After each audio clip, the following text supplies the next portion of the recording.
Yo, what's going on, everybody? I hope you're doing well. I hope you're having a good day, and welcome back to the channel. Today is day 4 of reading 101 essays that will change the way you think.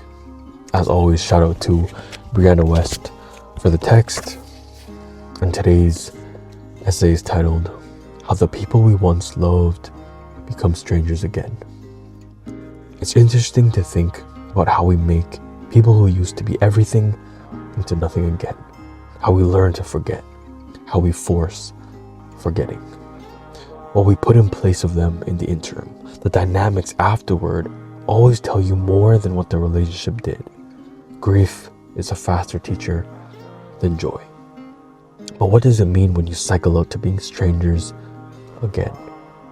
You never really stop knowing each other in that way. Maybe there's no choice but to make them someone different in your mind, not the person who knew your daily anxieties and what you look like naked and what made you cry and how much you loved them. When our lives revolve around someone, they don't just stop doing so, even if all that's left is some semblance of their memory. There are always those bits that linger, the memories that are impressed on the places you went and the things you said, and the songs you listen to remain.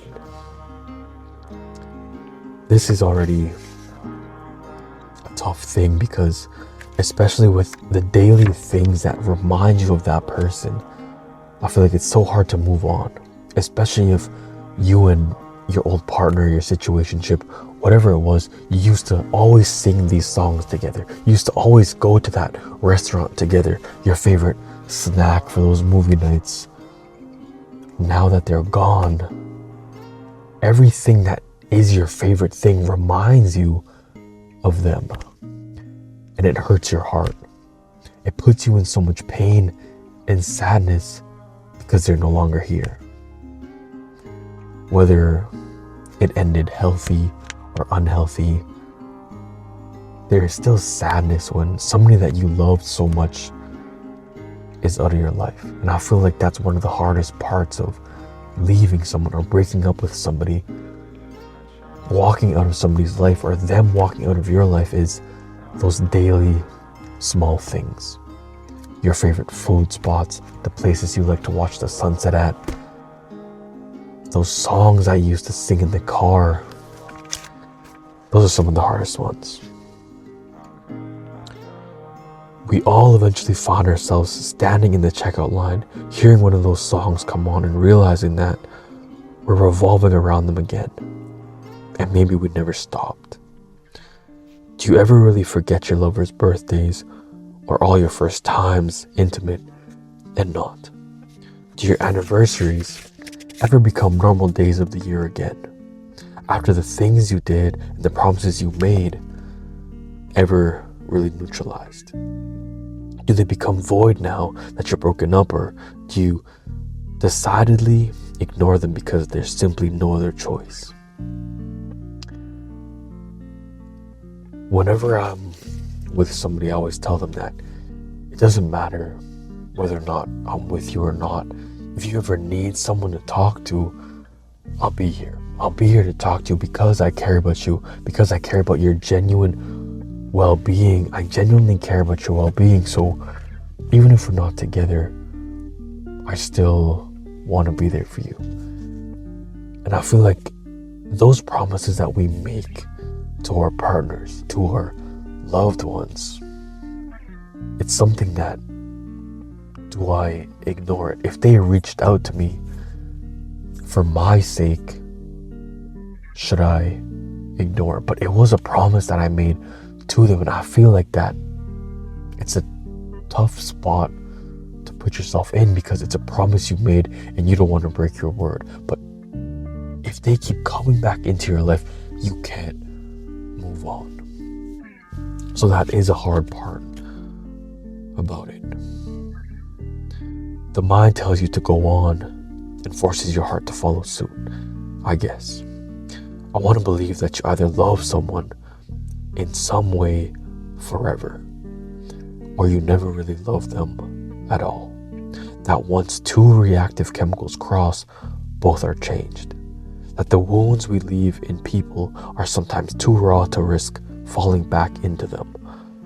I don't want to believe that we write each other off because we simply don't matter anymore. I know love isn't expendable. I wonder, and maybe hope, if we ever just force it to be out of necessity. Maybe it's just that we're all at the centers of our own little universes, and sometimes they overlap with other people's, and that small bit of intersection leaves some part of it changed. The collision can wreck us, change us, shift us.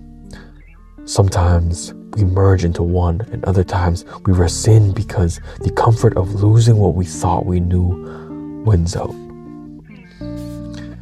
Either way, it's inevitable that you expand, that you're left knowing that much more about love and what it can do. And the pain that only a hole in your heart and space in your bed and emptiness in the next chair over can bring. Whether or not that hole will ever again include the person who made it that way, I don't know. Whether or not anybody else can match the outline of someone who was so deeply impressed in you, I don't know that either. We all start as strangers. The choices we make in terms of love are usually ones that seem inevitable anyway. We find people irrationally compelling. We find souls made of the same stuff ours are. We find classmates and partners and neighbors and family friends and cousins and sisters, and our lives intersect in a way that makes them feel like they couldn't have ever been separate. And this is lovely. But the ease and access isn't what we crave. It isn't what I'm writing about right now. It isn't what we revolve around after it's gone. We are all just waiting for another universe to collide with ours, to change what we can't ourselves. It's interesting how we realize the storm returns to calm. But we see the stars differently now. And we don't know, and we can't choose whose wreckage can do that for us.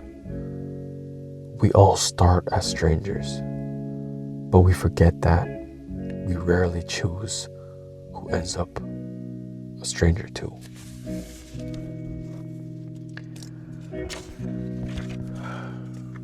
Losing somebody in your life, whether it was your choice, whether it's for your well-being, for their well-being, it doesn't matter what happened. You lost a loved one. You lost a person who you consider your best friend.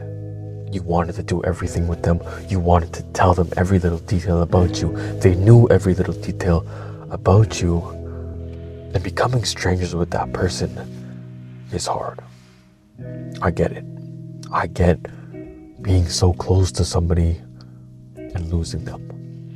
Whatever reason you lost them for, you lost them. That's just something that you need to accept. But it's hard to be strangers with somebody who knew you better than you knew yourself. Somebody that you could see your future with.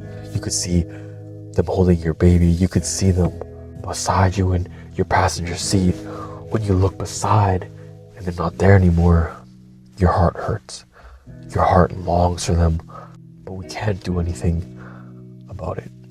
Because I don't believe that we should be friends with our exes. We shouldn't be friends with people we had a romantic relationship with.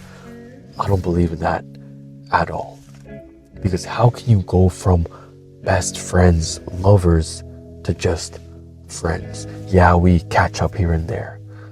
How can you go from that to just friends, just somebody that you grab coffee with? Because if you love them as much as you think you do, as much as you should have loved a partner, then seeing them again will just spark all those memories again, will just spark up that relationship again, even if you know that being together is unhealthy. If you love them as much as you should have, then just seeing them and talking to them will spark up and will bring back old memories that shouldn't be brought up in the first place, because that will ruin your healing process, that will ruin everything for the next person, for the person that you will eventually end up with. You can't fully let yourself and commit yourself to them because you're still friends with your ex, you're still friends with your partner. So I don't believe that we should ever be friends with our exes. We should delete everything, get rid of everything. All those notes, gifts, photos, texts, whatever it is, we have to completely get rid of them. Act like they're a stranger to us. And yeah, I get that. Those favorite food spots, the songs, the little things, all those little daily things, it's hard because everything reminds you of them. Everything revolves around them because everything used to. When something exciting happens in your life, you want to tell them. When something bad happens in your life, you want to tell them. But they're no longer in your life now. Yeah, you could say that everything changed when you met them. Your life changed for the better. They changed you for the better. Something in you changed that you couldn't change yourself because of another person. They inspired you to become better. They challenged your thinking. They showed you a part of yourself that you didn't even know existed. And now they're a stranger. There's somebody that you can't call up anymore. They're out of your life. I get it.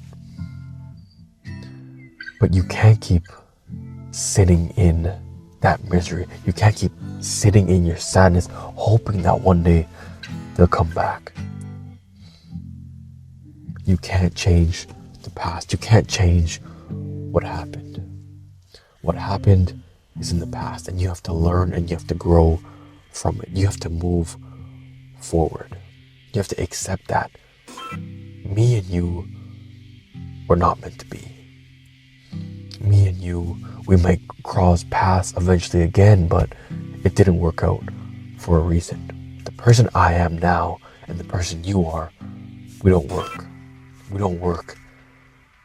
And that's something that we need to accept. And if that's what it has to be, then that's what it has to be. We need to be strangers. Then we need to be strangers. It's for my benefit, and it's also for yours. Because when we're together, I'm holding you back. When we're together, you're holding me back. We're stuck in toxic relationships, toxic cycles, yet you want to stay with this person. You know everything about this person, and you don't want to restart. You don't want to restart, and you don't want to start from zero and reset with another person. So you'd rather stay in unhealthy cycles. You'd rather stay in toxic environments, but understanding that sometimes we just need to let go and we need to become strangers again. So this is essay number 5. Tomorrow's essay is 16 signs of a socially intelligent person. So day 5 is going to be a long video, 16 points.